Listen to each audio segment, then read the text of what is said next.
Most people are going after money for money. I'm not going after money for money. What are you going after money for? Fulfillment. Interesting. Not from the money, but because what I do brings me money, which brings me fulfillment.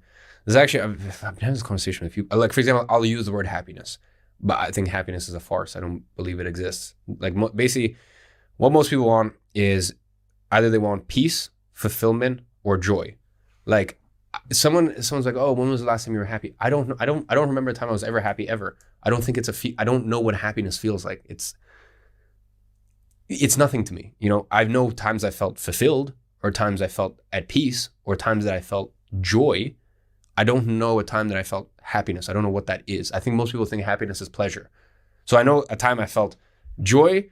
I know what fulfillment feels like. I know what peace feels like. I know what joy feels like, and I know what pleasure feels like. I don't know what happiness feels like. I don't think I've ever felt happy. I felt those things because I think those are real. Because I think people take those four and then they call it happiness. Whereas most people don't understand that each one of those feelings directly is in conflict with the other. If you want to feel fulfilled, you won't feel at peace. Because for me, or at least in that specific moment, because for me, fulfillment comes from doing hard things. When you're doing hard things, you're not at peace. You don't feel peace. You know, when you're running a marathon, you don't feel very peaceful. When you're running a marathon, you don't feel necessarily, for the most part, like pleasure or joy, but at the end of it, you feel fulfilled. Right. Right. When you're feeling pleasure, and, you know, we all feel pleasure at some, you know. Oh, yeah. You know, you need to feel some pleasure in your life, but when you're feeling pleasure, you're not necessarily fulfilled. Mm-hmm. You know, like, let's say you're with a nice lady. I can't say that, like, you know, you're with a nice lady for the night. I can't say you're like, oh, that was so fulfilling, you know, right. or that was peaceful, you know, but then, as I said, I just think each one directly conflicts with the other. Mm-hmm. So yeah, for me, like the thing that I'm optimizing for is fulfillment. So for me, I never viewed money as like, oh, I'm not happy because of money. Or I never came out of like any sort of psychedelic experience and I'm like, I don't want to make more money. Because I'm like, I know what makes me fulfilled and I'm going to continue to do it and I'm going to make money as a result of it. Yeah. Now, if I was in a different line of work, maybe the thing that makes me feel fulfilled doesn't bring me any money.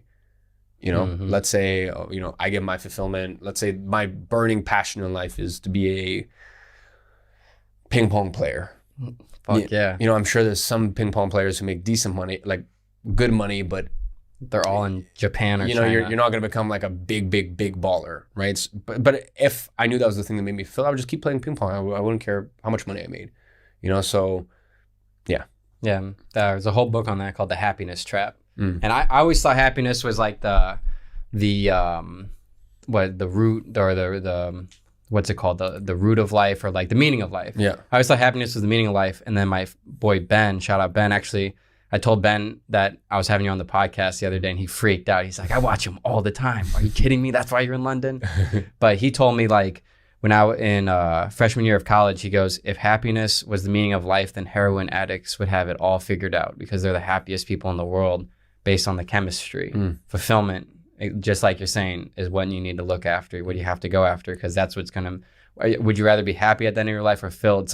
It's kind of like, you know, if you just chase what's happy, then you're always going to have that thing in the back of your mind about what you actually want to do when you say you're like 80 years old and you're looking back, you're like, oh, I wish I would have went after this, this, but went after happiness in the sense of like, well, I'm making enough money to be with this girl and then like start this family and like everything's good and like, but when you're fulfilled, like, you know it.